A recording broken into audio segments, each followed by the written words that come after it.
Hello again.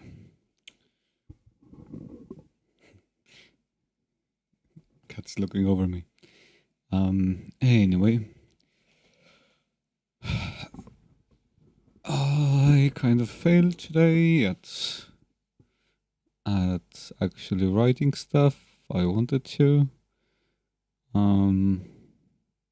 Yeah, too much stuff going on. I'll try to just passively listen to some philosophical discussion, a tier list for arguments for atheism, formerly the artist formerly known as Cosmic Skeptic, Alex O'Connor, I think, is doing the 2 hour 30 minutes video, or 2 hour 50 minutes or something. With another content creator, what's his name? Majesty of Reason. I should also change my names of the channels to my own name, because these monikers are kind of childish. Yeah. But yeah, I'll mostly just listen to it and play and try to see if someone comes in the chat or something. Maybe we can discuss those things I listen to. Would be cool. Or heroes. But yeah, I'll be playing a scenario, something I've not played before. Let's see what I end up on. And I'll just want to enjoy the evening with a strategy game and some at least seemingly intellectually stimulating discussion. Maybe someday I'll be able to create such discussions online. Let's see. Yeah, I might speak later, but right now let's listen to Alex and the other dude. Thanks for having me. I say welcome back. The last time you were on, it was still the Cosmic Skeptic podcast. It's been a while since that little meeting in Austin, Texas that we had all those years ago, where we sat down and did, in classic YouTuber style, a tier list for arguments for God's existence. And, you know, I have been wanting to bring you back on for a while, and the other day you suggested the idea of sort of doing a part 2. Let's do arguments for atheism. It's a good way to sort of keep the bandwagon going, even though I think tier lists maybe sort of stopped being cool about a year ago. We're gonna resurrect it. We're gonna make them great again. Yes. Yeah, exactly. We're gonna have some fun. So, welcome back to the show. People who aren't familiar with you should go and check out your channel, Majesty of Reason. You're now a PhD. Don't student, overuse aren't you? Trumpisms. Tell people about really? that. What's going on in your life?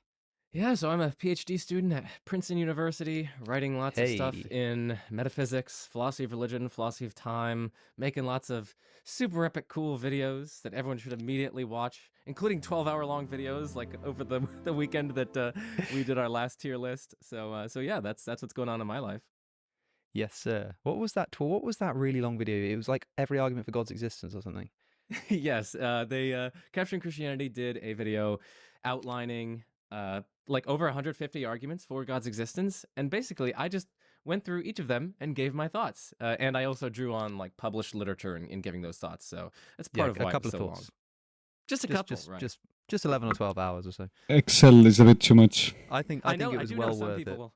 I do know some people who have watched the whole thing in full, and they were like very grateful, and they've sent me messages, and I'm like, oh, that warms my heart. Well, should I play this? It will take so much time. About that long, so you know, it's not sort of an obscene amount of time to spend listening to somebody. But I would take that as quite the compliment, my friend. I mean, looking at my watch time analytics, I think we'd be lucky if people are still watching this episode right now. No, it's not quite that bad, but YouTube is notorious for people dropping off. So having said that, let's jump right in. We've got a tier list, and for people who don't know what that is, it's a big sort of box. Now, those who are only listening will not be able to see this, but it'll be fine. You just need to bear in mind that we have a series of rankings. I get the Elvis, and then I get top ranking is S tier, followed by A, B, C, D, E, F. A to F are sort of like, you know, school rating type things. And what's the S? You told me about this last time. What does S mean? I don't know, superb, superlative, who knows? Someone told me it was like an anime thing or something. I can't remember, but whatever it is, S is like the opposite gets the god tier, if you like. And what we're going to do today, Nice. since last time we did a tier list of Kyrie arguments for God, and elves. a tier list of arguments against God's existence. Now, Joe, being the academic one amongst us, you've kindly prepared what you think are some of the sort of go-to arguments for God's existence. I didn't realize there were quite that many, and so I'm happy to be going through them with you today. Let's hit the ground running. What's our first one? Right, I know you said there were so many, and there are many more arguments that we can consider. And I just briefly want to note that philosopher Felipe Leon has this blog post on his blog. Ooh, I played this before. And it collects together I didn't know. and links to about 200 or so. Oh arguments yeah, atheism. I had And so we're going to be restricting ourselves Stronghold. quite significantly here. And we're also not going to be looking at arguments against particular world religions like Christianity or whatever. So yeah, I just wanted to note that for the audience, and you could probably link that in the description as well. But our first 10 hours rather than 12. We're gonna keep things short today. Mom, just one more video before bed. Yes, we're going to the problem of evil. That is the first argument, the first one that we're considering. And I'll just go right into it. So there are two kind of broad, the problem of evil. So for those of us who haven't heard of it, it sort of rings a bell. So maybe you can just refresh my memory as to what it is. Right. So it's basically, if God exists and God is all good, all knowing, and all powerful, why is there so much evil in the world? It's kind of like spurred by that question. And there are really two broad families of arguments from evil. There is no single problem of evil. The first kind of family of arguments from evil is what philosophers call logical arguments from evil. And these try to show that God's existence is inconsistent with certain facts about evil and suffering. So it's like there couldn't possibly be a God given certain facts about evil and suffering. The second broad family of arguments from evil is what philosophers call evidential arguments from evil. And these basically just try to show that certain facts about evil or suffering are really good evidence against God's existence. They give us good reason to think that God exists. It's not so much that evil is inconsistent with God's existence, but they do give us good reason to think that God doesn't exist. So it's those two broad families of arguments, and maybe we could just start with logical arguments from evil.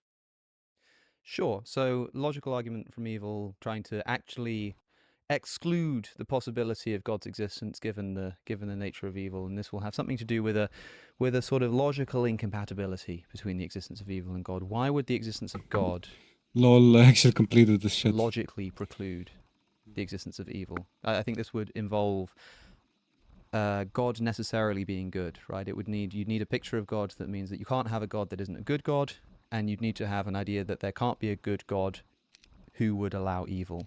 Right, those are probably the 2 points of contention here. Yeah, definitely. I mean, it goes back at least to Epicurus, and then sort of revived by J.L. Mackie, and there are various different kind of more sophisticated logical arguments from evil nowadays, defended by philosophers like J.L. Schellenberg and James Sturba.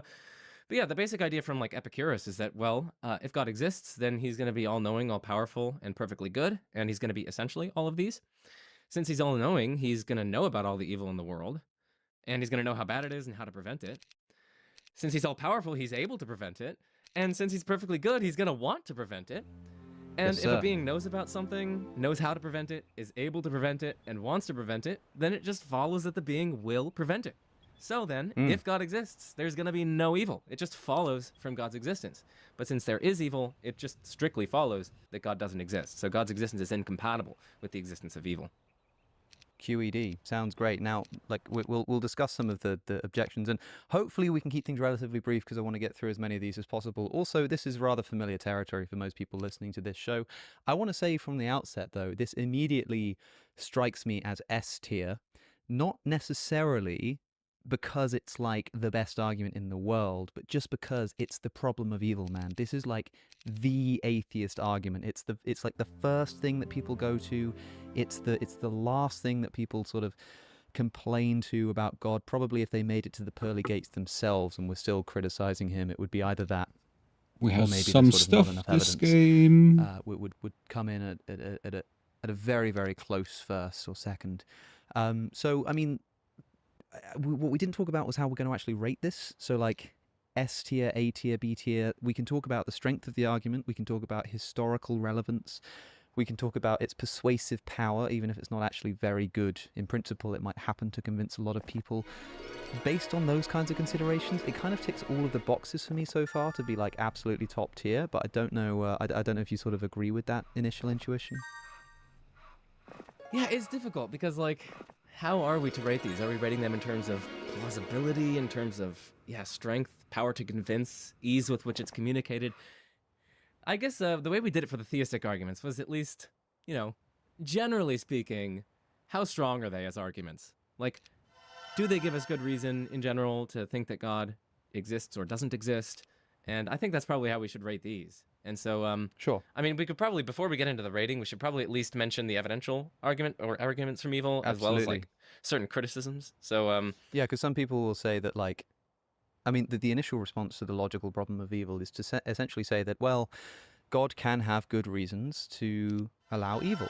There are lots of reasons why God might allow evil. God might need to allow evil because human free will is a valuable thing, and therefore, in order to have free will, people need to be able to freely choose to murder each other. C.S. Lewis talks about how if God were to still the triggers of every gun in World War I, preventing war from happening, it would seem to disallow the freedom of the soldiers to fire guns at each other. And as evil as that is, if you take that away, you sort of rid the world of something even worse than evil, which would be the mechanistic kind of no free will animals that they would become. So that's one famous reason. Another might be that evil is necessary to attain higher order goods. You can't have bravery if you don't have fear, so you need the bad thing to get the good thing. So there are lots of sort of reasons why God might allow some amount of evil, but also, as well as saying, okay, evil itself isn't logically incompatible with God, there are also people who say, this is a big complicated topic, and I'm not convinced that it's logically incompatible with the existence of God, but I think it at least provides some kind of reason to sort of count against God's existence. So there's sort of a less strong version of the argument that just says that, and this is where we're in the evidential territory, if I'm not mistaken. Yeah, absolutely. And I mean, for broadly the reasons that you've mentioned, philosophers have mostly turned away from logical arguments from evil, just because it seems like sure, God might want to prevent all evil, provided that evil isn't necessary for bringing about certain outweighing goods, and you identified some of those goods. But if certain instances of evil are indeed necessary for bringing about greater goods, then you can sort of see how God may very well want to allow that sorts of evil to exist. So for that reason, philosophers have turned to evidential arguments. There are lots of different evidential arguments. Probably my favorite, and probably your favorite, is a sort of argument from evolutionary animal suffering. And we can probably put it in Bayesian terms. I'm not going to go into the mathematics, right? So don't get scared. But basically, we're comparing different hypotheses about reality and seeing which one better predicts or better explains the data. And whichever one does better predict or better explain the data is supported by that data. So what is the data here? Well, it's basically that natural history has been pretty grotesque. For hundreds of millions of years, animals have been ripping each other to shreds. They've been preying on one another. They've been parasitizing one another. Natural disasters have ripped through entire species. Something like over 99% of all species that have ever existed are extinct. And just in general, starvation and misery and languishing seems to be kind of like the norm throughout evolutionary history. And given the bloodbath of evolutionary history, we can kind of ask, what best explains this? Well, one hypothesis is that there's this perfectly good being that orchestrated this from the get-go, that chose this as the very means by which this being is creating biological diversity in general and humans in particular. Another hypothesis is that no, like the foundation of reality, whatever it is, doesn't really care about the flourishing and languishing of creatures. And so if there's going to be a certain kind of evolutionary process, then it's not terribly surprising that it's going to be so fraught with profound and egregious suffering and things like that. And just to make this a bit more palpable for people, think about all the different ways that God could have created biological diversity in humans. He could have created it in 6,000 years, as young Earth creationists think he actually did. But no, he chose hundreds of millions of years of animals ripping each other to shreds. He could have made photosynthesizing animals that get their energy from the sun, instead of having to devour each other savagely in order to survive. But instead, no, he chose animals devouring each other savagely. He could have made animals chemosynthesized, so get their energy from chemicals. He could have made animals or biological organisms or whatever out of material that doesn't constantly get lost to the environment, so there is no need to kind of continually imbibe new materials. He could have given like anesthetic in the claws and teeth of predators so that the animals who are in their dying hours of misery aren't actually in misery. Instead, they get some sort of anesthetic effect from that. Could have altered this fawn's mental state so that the fawn doesn't experience that kind of excruciating agony, and so on. So I've just given so many different ways that God could have created biological diversity and humans, and it seems like we'd expect God to create through one of these ways. Given that God is perfectly good, he knows exactly the extent of the suffering that would be caused by a grotesque and protracted evolutionary process. And so it seems like theism makes it incredibly surprising that we'd see this bloodbath of evolutionary history, whereas under like a competing naturalistic hypothesis, as I've explained, it's not terribly surprising. And so this is some pretty powerful evidence for the naturalistic hypothesis over theism. So that's the general kind of line of argument here. Yeah, I mean, I would say that if you assume that you've just sort of got organisms competing with each other for survival, and it's sort of unsupervised, it's not only a better explanation, but you would come to expect. You don't just explain the abundance of suffering, you come to expect the abundance of suffering.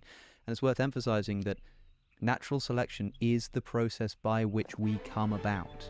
And natural selection does not just involve, but relies upon the death and destruction of the weak. Survival of the fittest is the same thing as the death and destruction of the unfit. And this is the chosen mechanism. And like you say, that on the surface at least, seem to be many, many different ways that this could have been avoided. I mean, it is worth mentioning that what we expect to find kind of depends how far back you go in your assumptions. So, you know, if we assume the existence of a bunch of organisms tearing each other apart, you know, what best explains this, God or no God? Some will object, well, sure, okay, it's unlikely that animals would be savagely killing each other if God existed.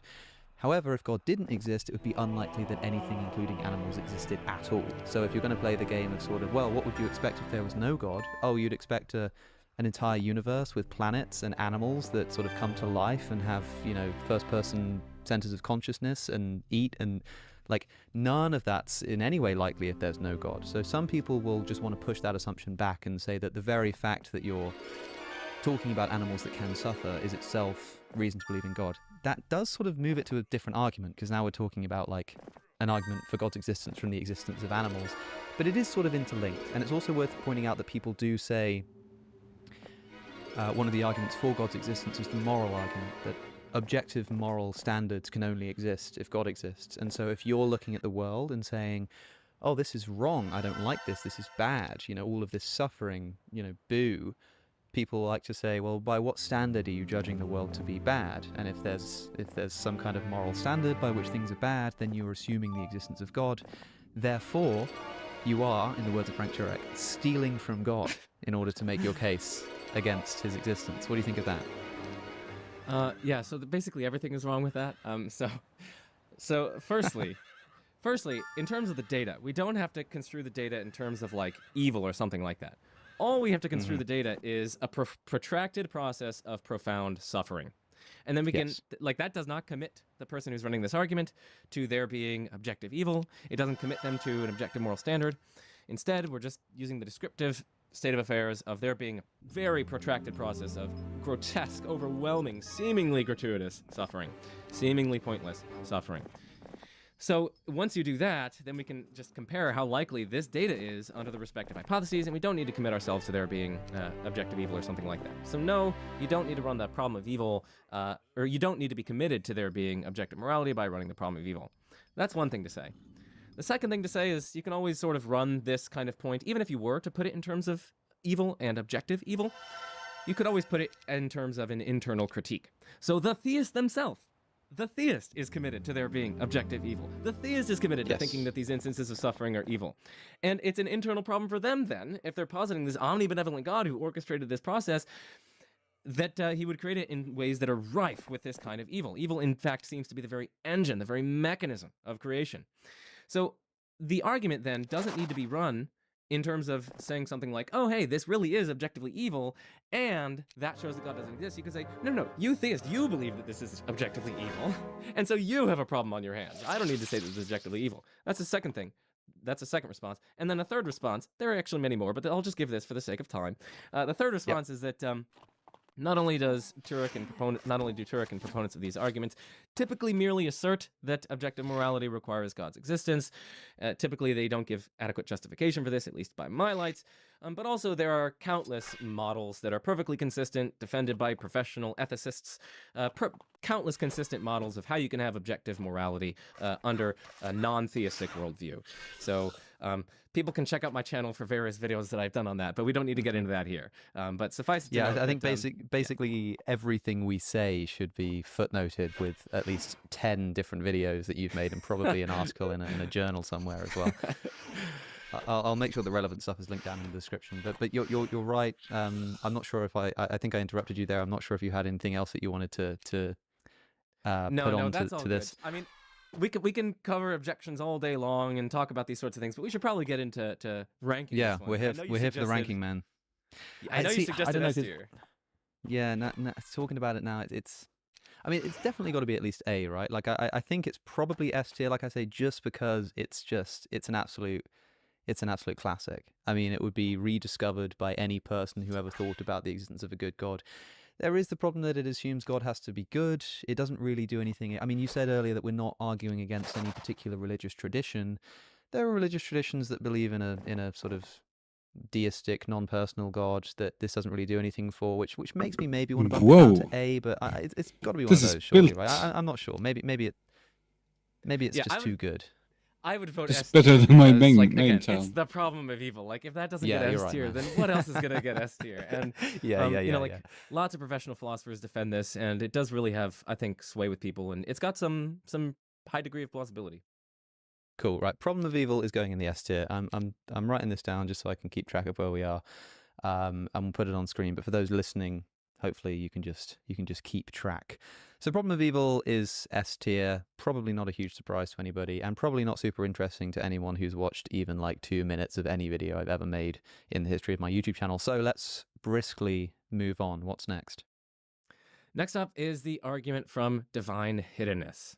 So there are many different arguments from divine hiddenness. It's a bit misleading to say the argument, but here's one way to construe the argument. The first premise would be something like, if a perfectly loving God exists, then there's a God who is always open to a personal relationship with any finite person. So the idea behind this premise is that love seems to be like relational. It seems to be self-giving, and it goes beyond mere benevolence and toward a desire for like union with the beloved and a personal relationship with the beloved and involvement with them for its own sake. And so given that God is perfectly loving, it seems like God would always be open to this kind of relationship with creatures. We might ask, along with J.L. Schellenberg, who is one of the main proponents of this argument, how could God count as loving someone if at that time God is sort of closing off the possibility of a relationship with them, if God is preventing them from being able to participate in any meaningful way in a kind of conscious reciprocal relationship with them? It just doesn't seem to fit very nicely with God being perfectly loving. So that's the first premise. If God's perfectly loving, then there's a God who is always open to a personal relationship with any finite person.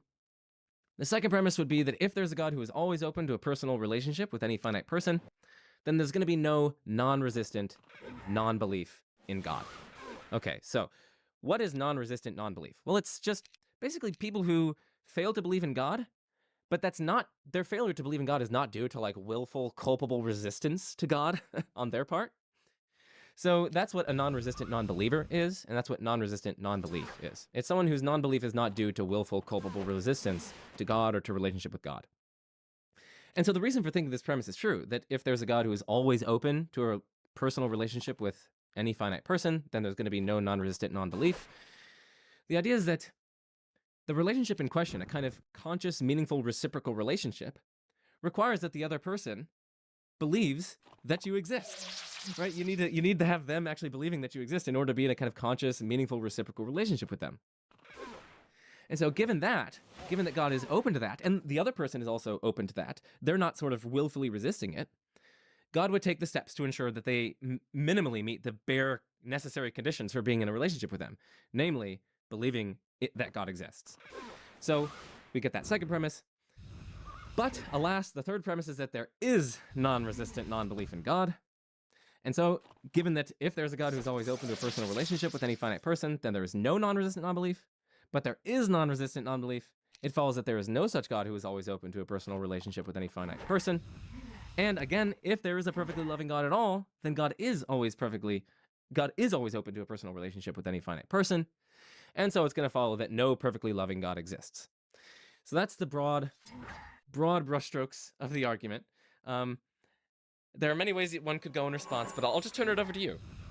Yeah, very, very well put, as ever, Joe. I think it's another powerful one for me, in particular because of the persuasive force it has. I mean, I said before that the problem of evil might be the most popular argument that people use, but really this is possibly slightly more popular. I've advocated that it might actually be a more popular reason, because if you ask people, especially people who haven't like spent a lot of time doing philosophy of religion or whatever, just like, why don't you believe in God?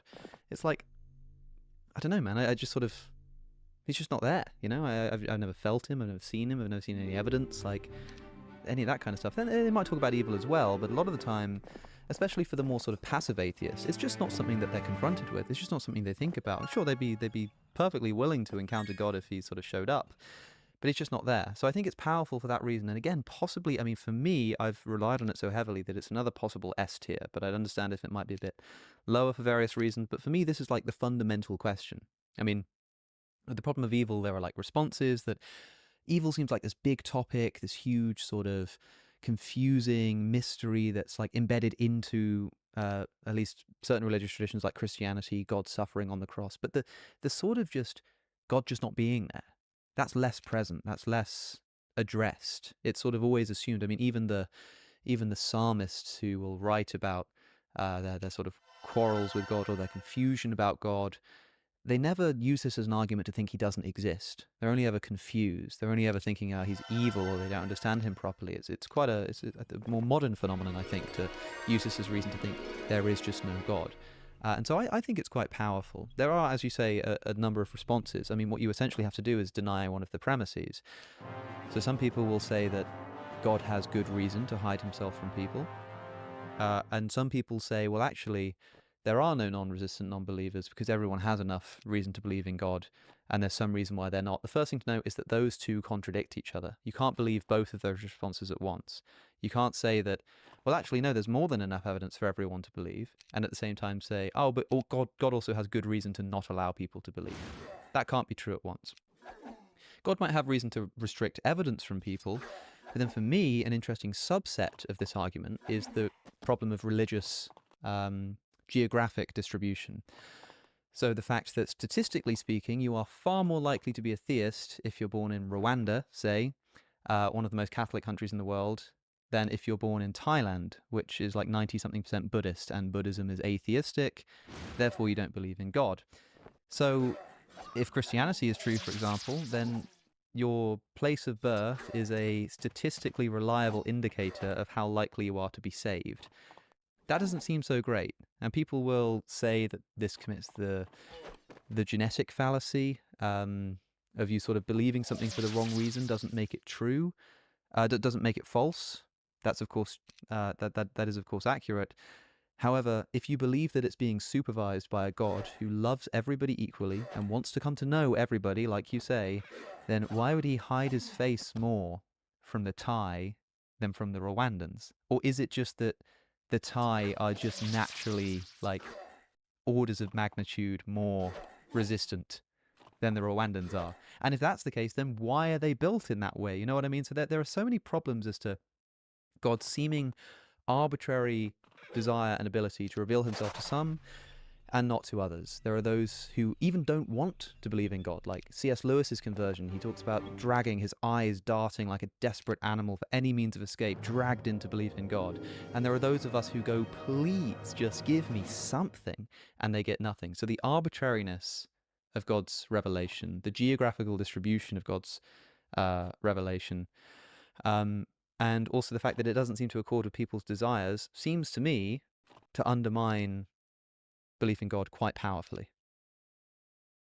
Yeah, I think the point about geographical distribution is a very good one. And it also highlights that, we can run this argument different ways. We don't have to put it as a deductive argument saying that, listen, God's existence is like strictly incompatible with the existence of non-resistant non-believers. We can just say like, the fact that there are non-resistant non-believers, many of them, and the geographical distribution of them, at least just seems incredibly surprising on the hypothesis that there is indeed a perfectly loving God who is open and desires a personal relationship with everyone who is indeed willing. So it's just pointing to different variants of this argument. And I also like how the geographical distribution point serves a bunch of different purposes. So another purpose that it serves is to render it very implausible that everyone who fails to believe in God, that's always due to some kind of like willful, culpable resistance to God on their part. So it's like there's something like unique about like Thailand. Is there something in the water there or something? Like what is going on? It's just so overwhelmingly implausible. And they're historical and isolated peoples. Many people are non-believers because they like literally have no concept of the theistic God. You go back many thousands of years ago, like isolated tribal peoples alive today even. And again, many of our ancestors from many thousands of years ago. I mean, deconverting is often accompanied by like extremely negative social and familial repercussions, anxiety, depression, lots of other things like that. Again, doesn't seem to be like culpable, willful resistance God or like a desire to sin or anything like that. And I mean, like just in general, theists would rightly and frequently do laugh off suggestions that like all theists believe in God for emotional or psychological reasons. Ultimately, like that's really what's driving them. It's just like wishful thinking. And they typically say, no, that's silly. And just as that's silly, it's equally silly to say that literally all non-believers fail to believe in God for reasons of like willful, culpable resistance or immorality or something like that. Like you can't have your cake and eat it too, trusting your own introspection and testimony of fellow theists while distrusting the introspection and testimony of others. So I don't think it's particularly promising to go the route of denying non-resistant non-belief. And in fact, there are many more reasons to think that there at least are some non-resistant non-believers. And I would personally want to construe this argument as a kind of, like evidential type argument. And again, I mean, we could go through lots of more objections. I mean, I don't know if you want to cover others, but we could rank it. Yeah. I mean, it's worth mentioning that, I mean, we've spoken there about denying the existence of non-resistant non-believers. Oh, everyone just resists. But there's also the other premise of saying, well, maybe there are non-resistant non-believers, but God has good reason to allow them. One reason that's often given is that if God made his existence obvious to everyone, it would be like epistemically overpowering and would like remove our free will in choosing to believe in him. Like to have a relationship with someone, you have to have sort of a free choice. But if God's existence was just plainly obvious all the time, then we'd essentially be sort of, we'd have no choice but to just believe in him and come to love him, and that doesn't seem very nice. It doesn't give us a level of freedom. This comes up a lot. I think it fails for like so many reasons. I mean, for a start, you don't need to make yourself sort of overbearingly present just to prove your existence. I just need like one, foolproof indication once in my life that this God exists, and then the rest of the time he could still be sort of distant or away or whatever, but as long as I've got that one experience that tells me that he definitely exists, that would be enough just to convince me of his existence. I mean, that would be fine. The second thing to say is that there are people, even within religious traditions, who are certain of God's existence and yet still do not choose to enter into a relationship with him. So Satan, famously, is an example of someone who knows God's existence but chooses not to believe in him. So it seems like possible to still have that freedom even if God's existence is obvious. Secondly, it does seem to sort of undercut where people like to argue that God's existence is evident everywhere and there's all this evidence abounding that people are just blind to. It sort of undercuts that too. So there are a lot of reasons I think why that's probably not worth taking super seriously. I'm not sure if you've got anything to add there. No, I think that's spot on. And the argument does not require that God's like always hovering over your shoulders, or like God would just be like blindingly obvious. He'd be in the sky just like watching over us all the time. Like the argument is about like God securing the necessary preconditions for us being in a conscious reciprocal relationship with him. All that requires is that, we have a belief in God or something like that. It doesn't require God to be like constantly experientially present. He can still be experientially distant, which can allow us to have free will and so on, even though we nevertheless continually maintain belief in him. It's like, it's just like your mother. Your mother is not always hovering over your shoulder. That can still allow you to, go to the party and like, take a sip of the beer when you're like 17 or something. But, that doesn't detract from, but you still believe in your mother's existence when you do that, right? And like, your mother's existence is obvious to you, but that doesn't like threaten your ability to like engage in a free, meaningful relationship with your mother and so on. So like, I don't know. It's just not a plausible response. If there is a response that if I were a theist, I would take, it would be something along the lines of, yes, God does indeed sometimes have reason to permit there being non-resistant non-believers, because sometimes that can make for much greater relationship goods down the line, and even great relationship goods in the present. I think if God exists, it seems plausible to me, actually, that non-theists could have an implicit relationship with God by loving and deeply pursuing truth and beauty and goodness and justice. Since if God exists, like these are all intimately bound up with God and his nature in certain ways. And so, arguably, non-theists are getting closer to God. Even though they don't know it, they're getting closer to God and getting acquainted with God and actually building a relationship with God when they're being committed to doing morally good things, and they're being committed to loving truth and pursuing truth and cultivating virtue and doing all these sorts of things.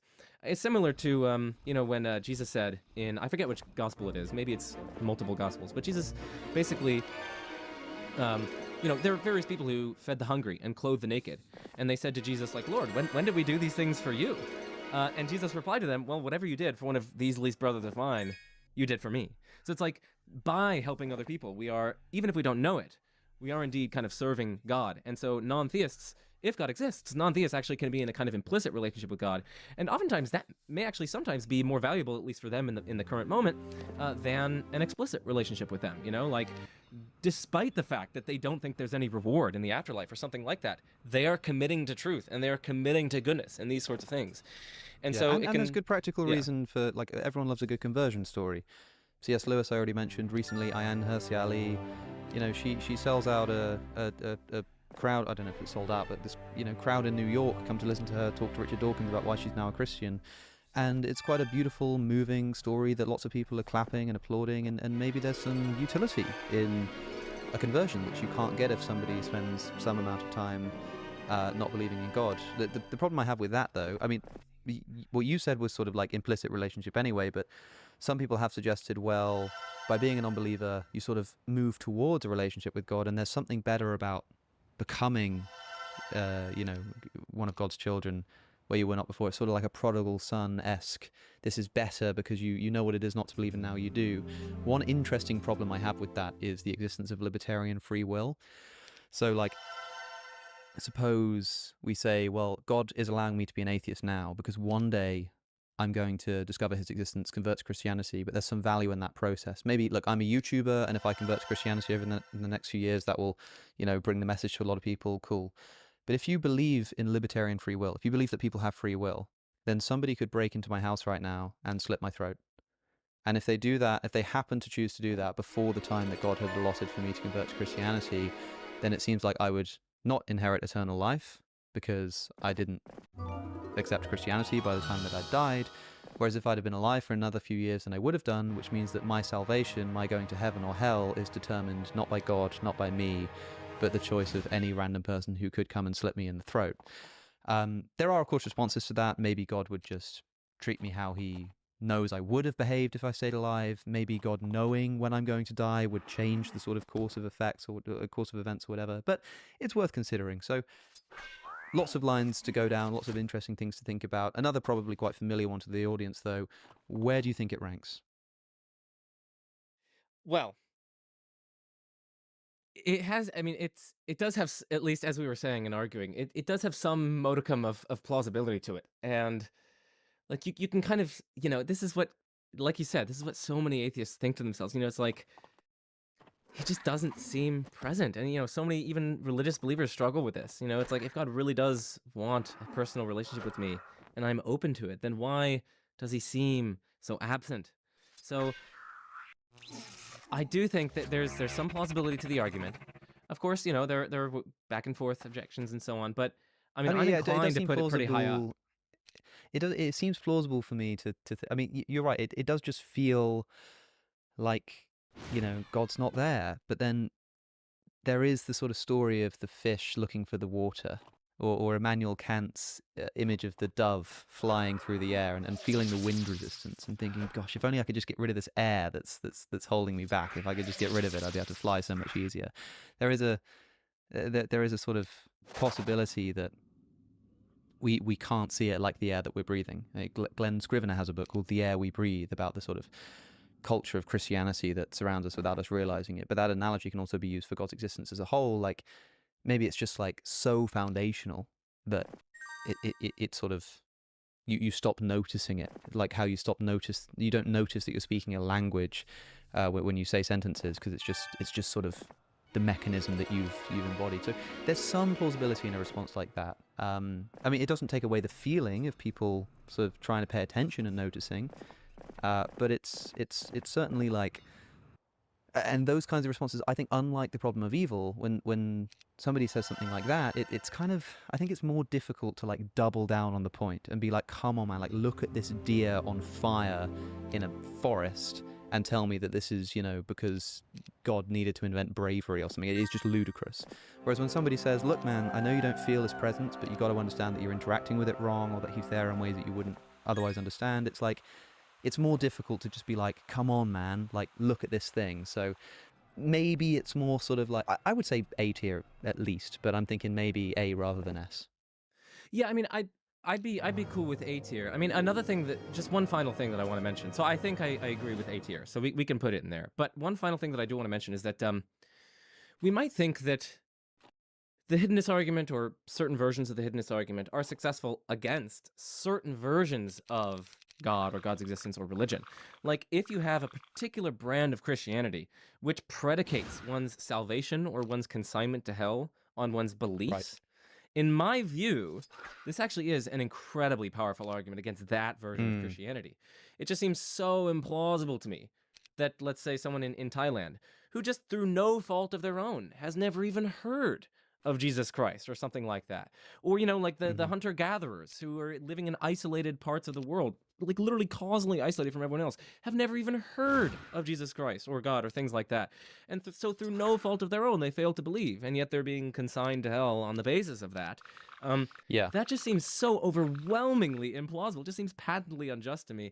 And it's a version of the divine hiddenness argument as targeting these particular brands of Christianity. Not all versions of Christianity are committed to that. I want to highlight that, but at least many people are. And it's just, or like like the 12-year-old Jewish girl who, through no fault of her own, doesn't believe in Christ. She hasn't been presented with the relevant evidence. Her family just has always told her that Judaism is true. All of her evidence speaks to Judaism being true through no fault of her own, and so through no fault of her own, she fails to believe in Christ.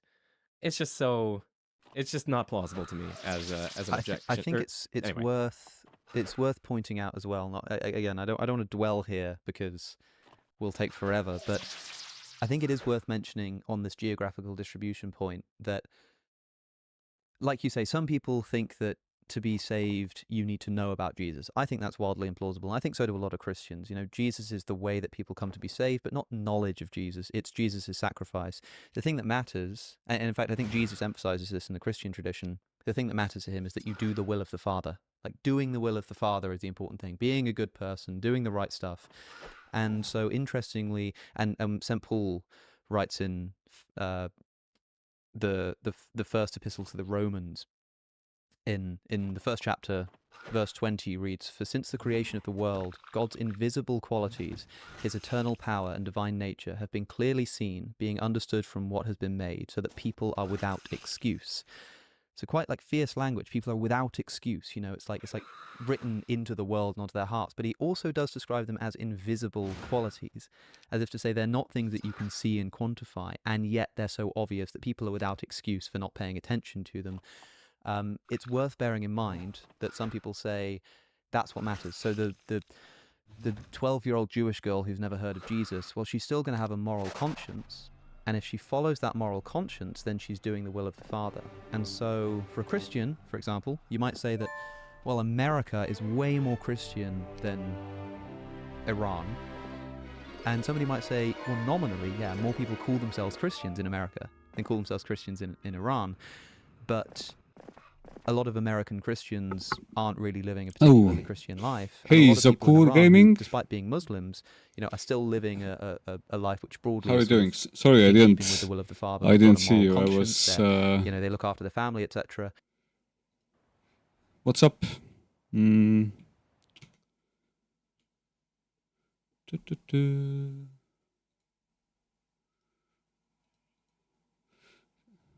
Currently trying this random Heroes Free scenario. Let me try to see when the comment was made. Oh, it was a while ago. Huh.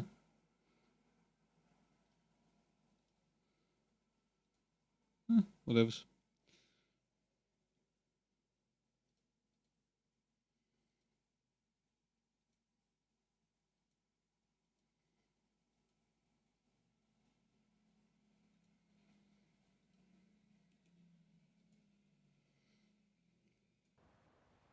Yeah, what's up? Do you have like a channel yourself? If you're still here, I probably did not notice the comment quickly enough. But yeah, I'm doing this scenario I found. I have not done this before. Meeting in Moscow, Heroes Free. And yeah, it's a doozy. It seems really chill, and I'm kind of loving this. I'm also trying to listen to a philosophy thing. Ooh, I see you have like a similar channel to mine. A few views. Just looking at stuff. Playing through stuff. Marine Corps veteran with a passion for Nintendo and PC games. Ooh. Do talk about your experience as a veteran, if you can. That would be an interesting topic.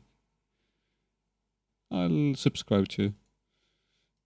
Anyway, back to philosophy and these arguments for atheism. And so, although there might be less people who call themselves Christian in Iran, there might be more people doing the will of the Father in Iran, which means that across the geographic distribution, if what you're counting is who calls themselves a theist, who calls themselves a Christian, sure, there's a big variance. But if you're actually looking for who's doing the right thing and living a good life, you might find that it's much more evenly distributed. Just thought that was worth mentioning, which is, another reason why I think maybe not quite worthy of the S tier. Yeah, no, I think we're in agreement with that. So A tier it is. A tier. All right, let me put that in. Divine hiddenness. A tier. Okay, what's next? Hit me. Up next is the argument from religious confusion or religious diversity. So, the idea behind this argument is that if God exists and creates finite persons, it seems like we'd expect God to ensure that finite persons would at least know how to properly relate to him.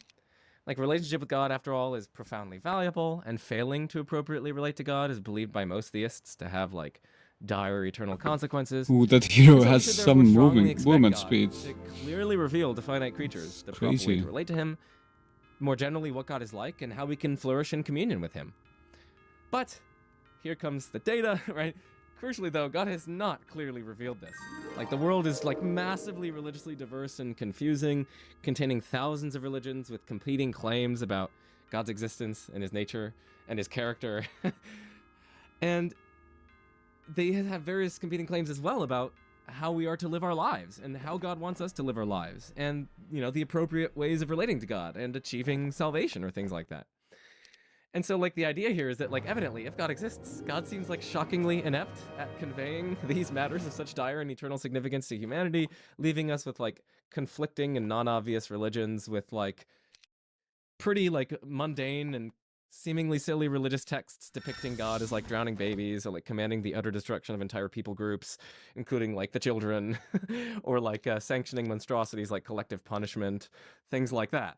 So, like, just the sheer mess of religious diversity, the extent of confusion and strife that this causes, and the kind of, like, lameness of purported divine revelations, they all seem to be a testament, intimately bound up with one another.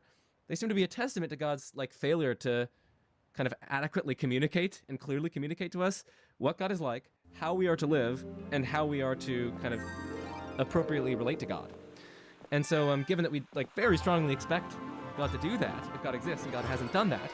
Whereas under naturalism, this is all just like these are all just religions are the results of various complex social and cultural and various other factors that vary region by region. So it's not terribly surprising if God doesn't exist that we'd see this vast diversity, the confusion, the strife that it causes, and the lameness of divine revelations. That's not very surprising on atheism. Whereas on theism, it does seem incredibly surprising. And so it seems to be pretty good evidence for atheism over theism. That's the general line of argument. Yeah, I mean, I'm not so sure about this one. It's like, would we expect everyone to get it right? It seems like there's a sense in which this is kind of a subset of the divine hiddenness thing. It's like, well, if you've got a totally wrong idea about who God is and how to worship him, that might just be because of your upbringing. That might be because you haven't sort of been given the relevant evidence or information. But it does seem as though you could point to the fact that though like human societies the world over think of God totally differently, almost everywhere we look there is some kind of religious sensibility, some sense of the sacred and profane, of the numinous, of the supernatural. And so throughout this religious diversity, the fact that despite this diversity, they all sort of converge on this one thing. There's some evidence that there is something going on, because even everyone who disagrees can agree that, like the supernatural exists, for example. So you could sort of flip it on its head and say that there's a as long as there's that common thread, this gives us the sort of the diversity of everything else only serves to underline and re-emphasize the agreement, Suppose a single parent raises children, right? And we come across the children one day. They're alone in their house, and there's just like engaging in massive strife. Like sometimes they're punching each other. They're like there's pretty big strife between them, pretty big conflict. And we sit down with them. It's, guys, why are you like yelling at each other so much? Why are you being so mean to each other and so on? And it comes out that like at least part of the reason is that according to one of them, the single parent said that they get to have the Wii today. They get to play with the Wii today. They alternate days or whatever, so they get the Wii today. But according to the other one, the parent told them that they have the Wii today. And so like it's the conflicting claims about what the parent says to them that's engendering this strife. Now we can ask like, supposing that they're equally genuine, they totally believe that the parent has revealed to them that they're the one who's supposed to have the Wii today. Supposing is there like a mercenary camp here? And Black reflective Dragon. and whatnot, and that this is engendering the strife between them, and supposing furthermore that the parent has the opportunity to clarify this matter very easily. They could just walk down the stairs or something and just tell them. We can start forming hypotheses about how good of a parent this is. Is this a perfectly good parent? And it doesn't seem to be the case that the parent is perfectly good. Given this, the parent easily could have prevented lots of this strife by making it clear which child gets the Wii today. And you might come around and say, well, they at least agree that there's a parent. It's like we agree that there's something supernatural. They agree that there's a parent. Like, oh, it's not a very plausible response. It's not that wouldn't do in the court to try to exonerate well, I think the parent. If the question was whether this parent existed, let's say it's in a courtroom, does this parent exist? And they brought in these kids and they said, can you tell us about your parent? And one of them went, oh yeah, she said I could have the Wii. And the other one goes, no, that was me. And they start sort of bickering in the courtroom about like who got to play with the Nintendo Wii. I think the judge would like bang his hammer and say, okay, sort out that argument elsewhere. We don't really care. Like we've got what we need, which is like obviously the parent exists, right? And also, you say, the parent could just sort of come down the stairs and reveal himself. People often say, why doesn't God just come down and reveal himself? And the Christian answer to that is, of course, he did, and we killed him. And it's sort of like, okay, at that time, that's kind of what's believed to have happened. It's sort of like it's the grandchildren of the people who are fighting over it, trying to figure out if the parent existed, and the grandchildren sort of can only remember that their grandparents said that they'd saw the parents because the parent is now like dead or whatever, and so it's sort of a long time ago and they're not really sure about the accounts and stuff. I mean, sure, God could like come down every single day and correct us, but then people would say like, how detailed is that going to get? If somebody has a dispute about whether God is a trinity or not, okay, maybe God should come down and like let us know, with like a big sort of angel with a horn and a big scroll that says, verily I say unto thee. But then what about like minor disputes? What if there's like a debate about, whether it's appropriate to use the female pronoun when referring to God, and it's sort of like, well, is that really worth a whole divine decree? What if they're sort of like debating whether, churches should be tax exempt or something? It's sort of like, well, I don't know if that's quite worth it. So I'm not sure God would come down to settle every dispute. It does seem plausible that the biggest ones are quite important, but then some would say he did. He gave us a book, and the book is what we need. Right. So no, I think I think this is a good point. So the argument really, so to your earliest point about how, the judge would say, well, clearly you have a parent, right? So like we should simply say, well, like this is not a challenge to God's existence or something like that. But like, listen, the challenge is not so much to the mere existence of a supernatural being, but to God conceived a certain way, a perfectly loving, perfectly good, just and fair God. So it may very well not be a challenge to the bare existence of something supernatural, but it does seem to be a challenge to God so construed. And indeed, the judge would probably say, this parent is not perfectly clear to their children or something like that, or like the parent is not perfectly efficient and fair or something like that, even though the parent does in fact exist. So that's one thing that I wanted to say in response to that point. I guess the next point that you mentioned was about like major disputes versus minor disputes. And I think this is a pretty important distinction in mounting this argument. I think the proponent of this argument, in order to have any like modicum of plausibility, would have to restrict this to like major points, like whether there is a God, how to appropriately relate to this God, and like what this God wants of us or something like that. But not so much the minor details about like, well, should we like go to church on like Saturday evenings or like Sunday mornings or something. And that's not as important as like whether or not there is such a thing as God. But and I know you mentioned like a lot of religious theists will say, God has indeed revealed this. But the point is not whether or not God has revealed it, but whether or not he has sort of clearly revealed it in such a way that like it reaches people and there's no kind of confusion or like diversity as a result of it. I mean, maybe the parent really did clearly reveal to one of the children that they do indeed get the Wii for the day. But like, given that one of them has incurred some sort of deep misunderstanding, and that affects the relationship between the two children with one another and between the children and the parent has excellent reason to step in and nevertheless clarify this particular point. So it's not so much that God like hasn't revealed anything, but that he hasn't sort of clearly revealed things and hasn't cleared up confusion and the vast amounts of diversity and the strife that this causes. So I don't know. I think that there are some responses on behalf of this argument to these objections. And of course, there are other objections. Let me just mention one. Sometimes people argue that it's actually not terribly surprising under theism that we'd see like massive religious confusion and disagreement, since there are various goods that can be secured by religious confusion, like helping one another learn about God, a kind of collective pursuit of truth, right? Dialogue across deep ideological barriers, working together in community, opportunities to love those who deeply and vehemently disagree about matters of such deep importance, and so on. A lot of there are various opportunities for growth in virtue, growth in knowledge of God, helping one another learn about God, and these seem profoundly valuable. So that's another response that someone might make. Briefly, I do just want to say a few things in response to this response. Sure. We're kind of a few layers into the dialectic, but oh well. So one response to this response, and again, I'm not here to like defend this argument. I'm just trying to like give it the best shot that it can in the audience's eyes.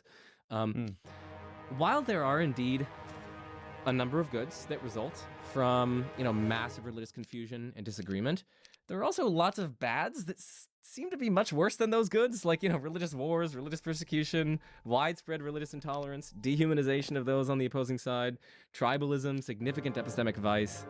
So given this, I don't know, it doesn't seem like the goods mentioned kind of sufficiently justify massive religious confusion, and they don't seem to make it much less surprising on theism. And this is all like this becomes all the worse if there are like dire eternal consequences for getting the wrong religion. That's a common theme throughout a lot of atheological arguments. The arguments actually get more powerful if you think that there are like dire consequences for getting a lot of these things wrong about God. But anyway, I agree. And I guess one final thing that I want to mention is that these goods could be secured without massive religious confusion, since a lot of these goods, dialoguing with one another across ideological barriers, a lot of these can actually be accommodated within the confines of a single religion with clear and widely accepted dictates about how to properly relate to God and what God is like. So, yeah. Sure thing. Okay, so then the big question, where does it go? What do you think?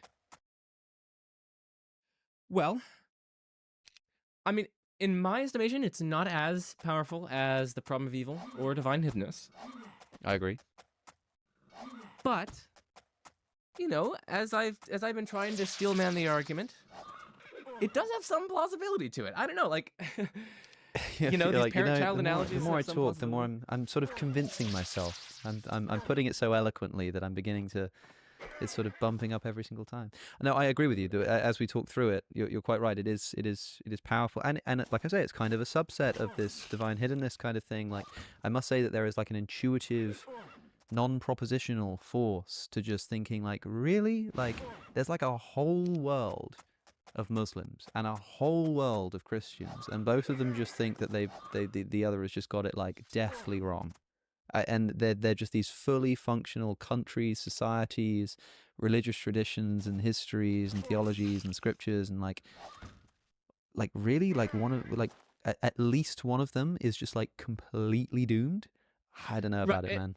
And I mean, also, just think if things were different. This is another way that we can see the force of the argument. Think if things were different. Think if across causally isolated societies, across thousands of years, people independently converged on like one religion, and they got like, although they may disagree about like whether or not to use he or she or them pronouns or whatever for the being, although they disagree on minor things, they get, generally speaking, the major things of major significance right. Like, that there is a God, generally speaking, what God is like, generally speaking, how we are to appropriately relate to this God, and in general, what God wants of us. Imagine that independently people sort of converge on that. That would be significant evidence, I think, in favor of God's existence, in favor of there being a being who's directing the things like this, directing its creatures like this. But the fact that we don't see that then is evidence against the existence of such a God. And so, I don't know, I think there is some plausibility to it, and it makes me think maybe it should go somewhere around B tier. Do you know what? I was thinking exactly the same thing. This is going swimmingly so far. We haven't had any major disagreements. B is where I was going to put it. Okay. And I am also beginning to worry that maybe subconsciously, when thinking of these arguments, they sort of occurred to you in order of plausibility, and we're just going to sort of make our way down the list. But you know what? I'll stick it in. Okay, no, but maybe the first three did. B2. Okay, yeah. We'll see in a second. So we've got the problem of evil in S tier, divine hiddenness in the A tier, religious confusion coming in just below it at a B tier. What's next? What's next is the dreaded stone paradox. Oh yes, come on, S tier. Yeah. Oh my goodness. Okay, so Homer Simpson famously, you know, it all goes back to, no, it doesn't go back to Homer Simpson, but he famously asked, could God microwave a burrito so hot that he himself couldn't eat it? And that's basically what we're getting at.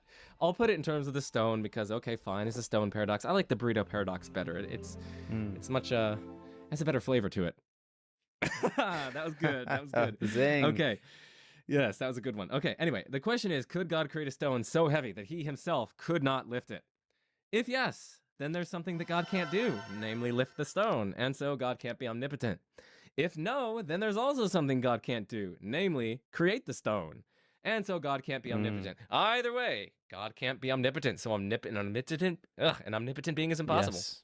God is crushed under the weight of this metaphorical rock. Exactly.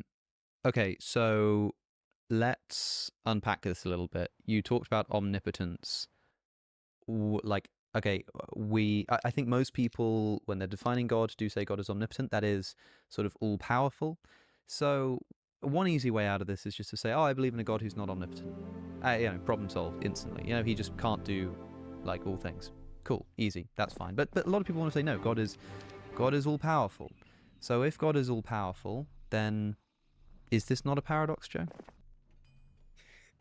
I don't think so, no. I mean, we really just have to get clear on what exactly it is to be omnipotent, right? Exactly. So the argument here is trying to infer that God is not omnipotent from the fact that God can't do something. But that doesn't follow. Since if something is an impossible task, then God's inability to do it, that's no threat to his omnipotence. I mean, omnipotence, as theists typically understand it, is, to at least a very rough approximation, something like the ability to do whatever is possible. Yep. And so, if something is impossible, Well, I mean, of course God can't do it, but it's also no threat to his omnipotence that he can't do it. Because Yeah. again, omnipotence I is mean, just the ability to do whatever's so possible.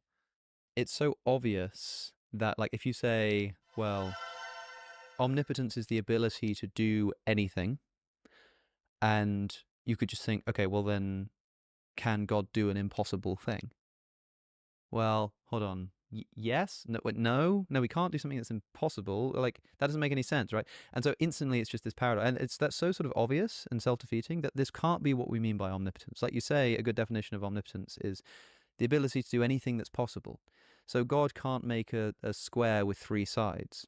But as you say, that's not a threat to his omnipotence because it's just something that's not possible. This does, at least, somewhat uncomfortably maybe, put like restrictions on God. It seems like there are these things called logical laws which sort of constrain God and what he can do. Like if God really wanted a triangle that had 2 sides, like he just sort of couldn't do it, even if he really, really wanted to. I mean, in a sense, Joe, that might seem like a strange thing to want, but like I would love genuinely to see like a triangle with 4 sides. Like, wouldn't you love to see it? Like, that would be awesome. Like, if I said, dude, I've got this triangle with 4 sides, I've drawn it on a piece of paper, do you want to see it? You'd be like, yes, I want to see that. That sounds like the most interesting thing in the world. So for God, who can do anything, he must be like, what? How fascinating it would be to see a triangle with like 4 sides. But he can't do it. And so it seems like God is like constrained in a way that might make some theists uncomfortable. I'm kind of at a loss for words how to respond. I mean, I don't know. Okay, sure. I think it'd be interesting if, I mean, obviously I'd want to see it because I'd want to point out where exactly you're going wrong and where exactly you're kind of confusing yourself. I mean, I wouldn't want to see it because I think it'd be like awesome to have that power. I don't think it's awesome to have that power because I think it's impossible to have that power. So if something has that power, then it's just an impossible being. An impossible being, that, that's not a great being. I mean, it's impossible. So I think Yeah. I think what they'd say is like, no, God isn't more awesome or better if he like has the power to do these impossible things, because that would require that God is impossible. And that wouldn't make God better. So I don't know. I don't see Also, too much plausibility here. The reason why it would be so cool to see a 4-sided triangle is because it's impossible. If I just showed you it and you were like, oh right, it would suddenly become a lot less interesting. I think is the thing that's fun about it is that it's like, what the hell are you talking about, man? I don't even understand. So yeah, I don't know. I mean, one helpful way of thinking about this, I've got a friend who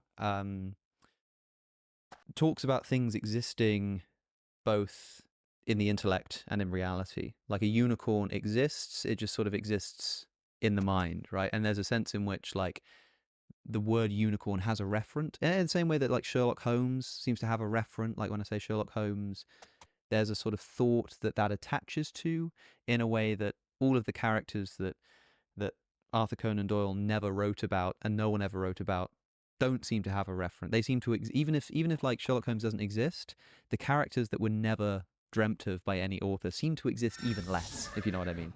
And so there's sort of like levels of existence. There's existence in the mind and existence in reality. And the way he thinks about this is to say that, yeah, God can do all things. It's just that logical contradictions just aren't things. They're literally like not things. Like a square triangle is just not a thing. It's just not a thing. It doesn't have a referent. Even in the mind, it literally just doesn't attach itself to any real thing, any real thought, any real concept, any real object, like nothing. And so God can do literally all things. It's just that, like, when you say, can he create a rock so heavy he can't lift it, or like a triangle that's got 4 sides, that's just not a thing, man. It's literally not. There's nothing that thought can attach to as a referent. Maybe. And maybe there's something to that. I don't know. It seems to be resting on assumptions that I don't like, that they're like, I don't know, different kinds of existence or different like ways of existing, or like different like degrees of existence or something, which I'm very much opposed to that. I even have a hard time understanding what that could possibly amount to. I just think something either exists or it doesn't, and there's just one univocal sense of existence that applies to everything. Either there's zero of something, so like there are 0 unicorns, or there's more than 0, and that's all that I mean when I say that, like, unicorns exist. Like there's more than 0, and there's more than 0 of them, right? So well, no, I don't know about that, because would you say that spatial extension exists? Well, I think spatial extension would be a property of things, and Which whether or exists. not, well, whether or not I think properties exist, I mean, I tend to lean towards thinking properties exist, like redness exists. I tend to lean So like that way, how but many rednesses are there? I mean, there's either 0 redness or there's like 2 redness or 3 redness, right? no, there's only one property of redness, and it's what all red things share in common. That's probably. Anyway, we don't need to get bogged down into metaphysics. We've got the argument on our hand, and Sure. in Okay, my I view, basically what I'm saying is I think I like this argument more than you do. Okay. I don't think it works, but I think it's got a bit more like room for fun than I think maybe you're giving it credit for. I think that like the idea of there being constraints on God is fun to think about. The idea of what exactly that means, the sort of the slightly condensed definition of omnipotence that at least requires some kind of debate. You might sort of stop a theist in their tracks for 5 minutes to be like, well, can he do everything or just all possible things? Do impossible things exist? And if so, are they things that God can't do? Like it's sort of it's a thinker to some degree.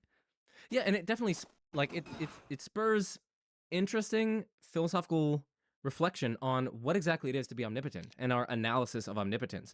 In short, we want to have an analysis or an account of what it is to be omnipotent that doesn't succumb to the paradox. And I guess it has philosophical utility in that regard. And so for that reason, I wouldn't put it in the F tier. Because it has philosophical utility, as you're saying, and like spurring thoughts and helping people refine their notion of omnipotence. But in terms of like an argument for atheism, which I mean, listen, I'll tell you what I'm thinking. I'm thinking E tier, okay? So yeah, right I above thought you might F. say that. Yeah, right above F. I think that's fair, especially because got like the concept of omnipotence is quite a strange one. I mean, like obviously religious traditions have always described God as like all powerful, this kind of stuff, but this like really philosophical, analytic sort of concept. I mean, everything we're doing here is quite inappropriate, really. We're talking about this God, this being that we're supposed to relate to, who reveals himself through narratives and peoples and nations and all kinds of stuff.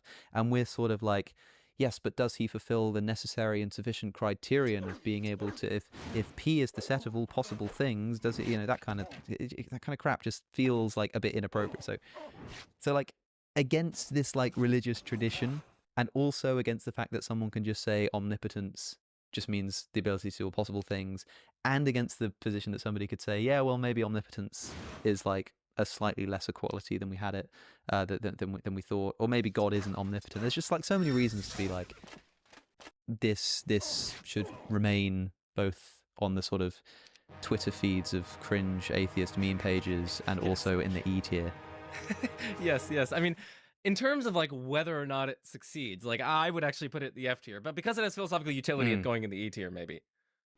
Yeah, I mean, it might sort of be like if evolution is real, then why are there still monkeys? Kind of level of like you know what? It's not. It's actually an interesting question. Like it's sort of like if you don't get, you might think for a second. Well, no, hold on. I mean, if we came from apes, why are there still apes? Oh, that's kind of interesting, and you get to learn about like diverging branches and what it means to be a cousin rather than a descendant. It's kind of interesting, but like once you've done that, once you've learned that, if you still keep sort of peddling it as like some kind of argument, something's probably gone wrong. So yeah, let's stick it in the E tier. That's my compromise with you. I can't bring myself to put it in F. Okay, yes, that was an S tier analogy, I will say.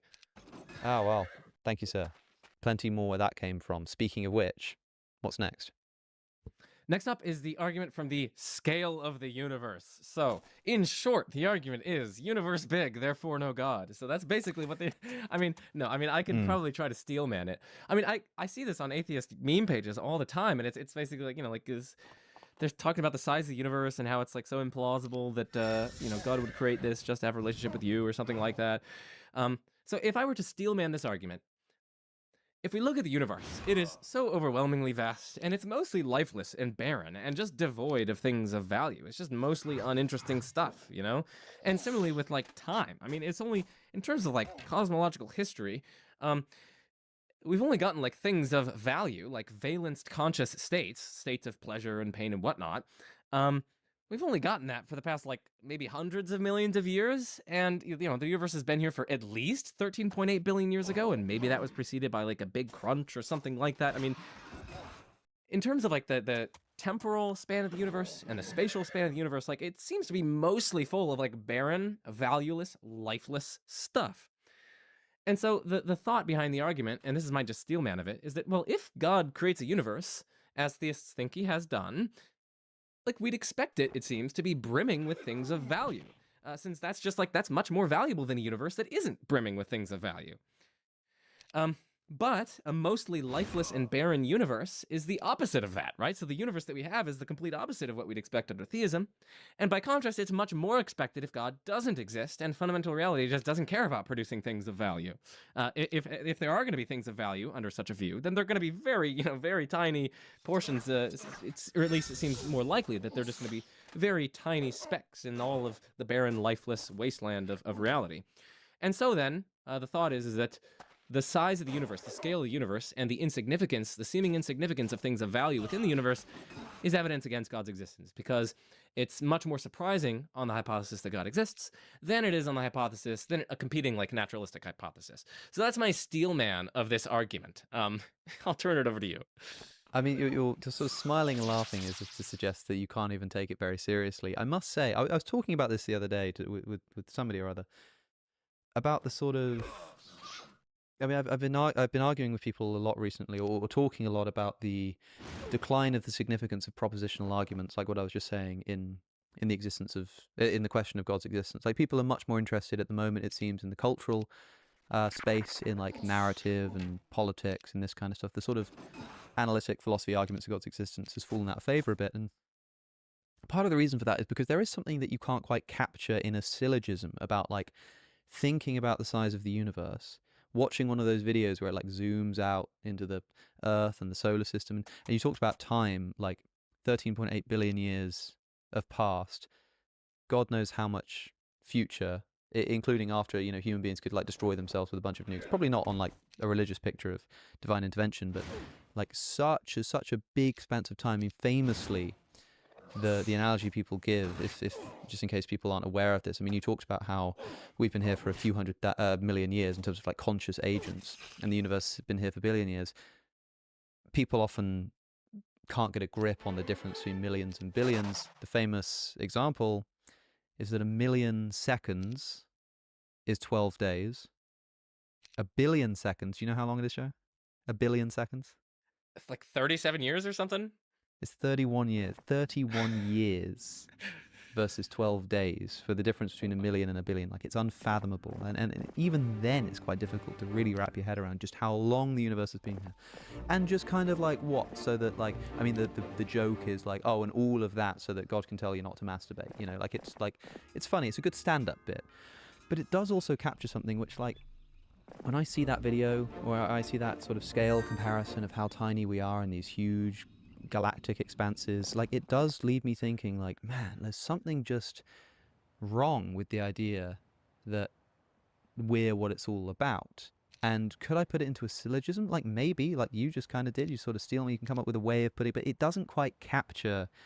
It's like trying to take a poem and, like, explain what it means in non-poetic terms. You can do it, and it can help people to understand, like, what the poem's getting at, but there's something captured by just hearing the poem, and there's something captured by just thinking about the universe. It's just like, I don't know, man. So it's got this, like, emotive power that I think is quite strong. But you're right that, like, as a syllogistic argument, you could just meme upon it, like, oh, well, like, the universe is big. Premise 2, if God existed, the universe wouldn't be so big, therefore God doesn't exist. Like, yeah, man, like, great argument. Yeah, it's sort of, yeah, fair enough. But it's got something to it, is what I'm saying.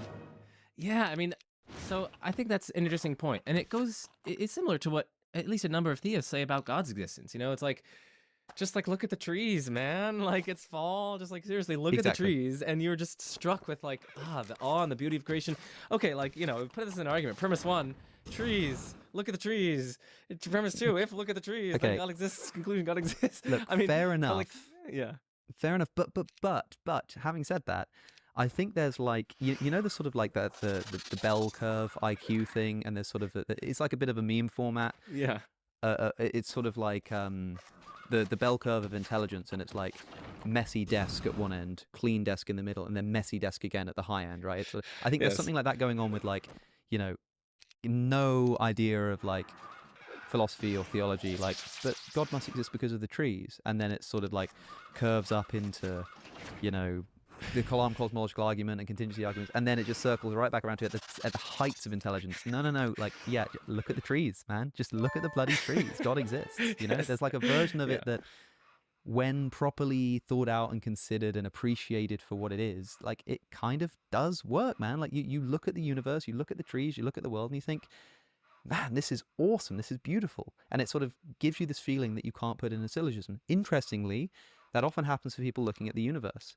Like, the same person who looks at this huge galaxy and says, we mean nothing, looks at this galaxy and thinks, wow, this is amazing. The heavens declare the glory of God. So there's, I guess, that sort of symmetrical pull that might sort of undermine the atheistic quality of this consideration. Yeah, and those kind of like, I guess we could call it sort of like direct insight, or like alleged direct insight, or maybe it's just like an intuition. Like you look at the trees and it just strikes you that God exists upon, you know, the occasions that intuition in you, or something like that. And similarly with the size of the universe, you can occasion that intuition inside of you. I mean, I sometimes think I have this sort of intuition when I read about some like the most particularly horrific instances of evil. So if like I'm reading about some of the things that happened in, for instance, Auschwitz, I get this distinctive sense that like, oh man, like no perfectly loving being could allow this sort of thing to happen. Or like, what is it, like Junko Furuta or whatever it is, I forget her name, but like it's like one of the worst crimes in like the history of humanity. Like this Japanese girl, I think, was basically like tortured for like many dozens of days, and it's atrocious. And when I read that, I'm like, when I listen to the descriptions of what occurred, I just get this distinctive, like, poignant sense that like, man, like clearly there's no God, you know, like that sort of thing. And you know, sometimes I get a different sense when I'm looking at like the profound machinery inside the cell. I actually minored in biology when I went to Purdue, and you know, like some of this microbiology stuff is just so overwhelmingly, insanely complex and ordered and beautiful, and it's incredible. So like, I don't know, I get these competing senses, and it's hard to like put stock in one of them as opposed to some of the others. But anyway, just in terms of this argument, what are some of my thoughts? I guess if I were a theist, I mean, like, maybe this may very well be like evidence that like we aren't the only thing that God is interested in when God is creating. But that doesn't mean that God doesn't exist. It just means that we're not the only thing that God is interested in. God maybe has aesthetic reasons for a very large and mostly lifeless universe. I mean, you know, like you look at the pictures from the Hubble telescope and that they're pretty stunning. And maybe like a vast diversity of things, some of which are lifeless, some of which are like gigantic planets, some of which are just like tiny particles in interstellar space, some of which are life forms. Maybe like this vast diversity of things better reflects God's goodness. You know, like Aquinas famously said that like God created a vast diversity of things because no particular thing could adequately reflect his goodness that he kind of eminently contains. So a vast diversity of things better reflects different aspects of the divine character and God's goodness and so on. And finally, I guess, maybe like why did I lose with spell points in order for the universe itself to be able to produce life. You know, like life is a very seemingly rare and precarious kind of thing, and maybe there is some value in the universe itself kind of cooperating with God to bring about these sorts of valuable results, like the existence of conscious life. And so it would make sense that God would then create like a gigantic universe, because it's like making it more likely that like life would come about in some small portions of it through the universe's own kind of means. So I don't know. There are a lot of different responses to this kind of argument. It's also worth considering that. Well, for a start, I mean, like you say, the universe seems to be necessary for some areas of life. Like, I mean, famously, the heavier elements are forged in supernovae. How do you say the plural there? Supernovae. Supernova. Whatever. That's how I pronounce it. Supernovas. You know, fine. The big stars collapsing or whatever. Like, that's where we come from, and not only is there sort of beauty in that, like, awesome, great. It's also like, okay, maybe you just need these huge, like, clusters of exploding stars in order to create the carbon that makes up most of our bodies, and it just so happens that why not make them really beautiful as well? Cool, like, awesome. Sure, maybe, but it does seem to me like there's nothing in principle stopping God from just like poofing carbon into existence. He seems to manage to do that with like hydrogen, so why not? Or at least with subatomic particles. But also, it is worth considering, I think, this universe big thing. There will have been a time when, all human beings were consigned to wherever they were living in Africa, like Ethiopia or something. And if somebody had brought them a picture of the planet Earth and said, look at the size of the Earth you're on, they might have said, gosh, there can't be a God, because, like, look at all this wasted space. Look at all of this landmass that's just completely empty, except for a few, like, wild animals that don't even, like, have a moral conscience. Like, this is totally ridiculous. Why would God create this huge, massive Earth and, like, consign us all to Ethiopia? And someone could say, yeah, well, we could go over there. It's like, oh yeah, we're just gonna like walk across the ocean, like, to, like, wherever the hell this, like, Antarctica looking thing is. Like, yeah, sure, man, like, good luck with that. And then, you fast forward a couple of 100,000 years and look at us go, man. We've even made it to the moon. Of course, light years of distance is a bit of a bigger challenge, but, like, a lot of people are hopeful about wormholes and galactic expansion and all that kind of stuff. And maybe we're just at the beginning of some, like, exponential growth of humanity across the stars. And if that's the case, the universe will begin to feel a lot smaller. And depending on just how exponential and just how long we're talking, I mean, 1 billion years from now, we might have made it quite far if we're still alive. 20 billion years?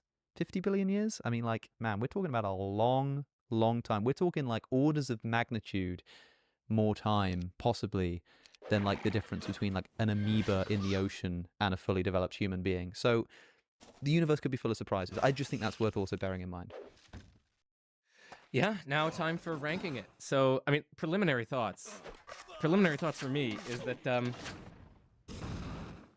it's not a terribly good argument in my view. It's not.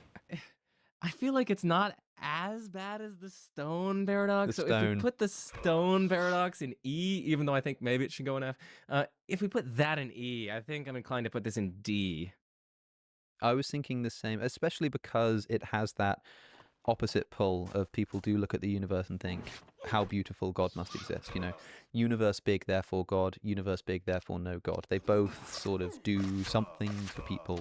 Yeah. And so maybe you're right that the rock one should have been an F and this should be an E, but, like, E and D, it definitely should be above the rock one. Like, it should obviously be above the rock one, right? So yes, probably D tier. I mean, we can revise this at the end if we need, but I think at least for now, like, D tier seems like a good place to put it.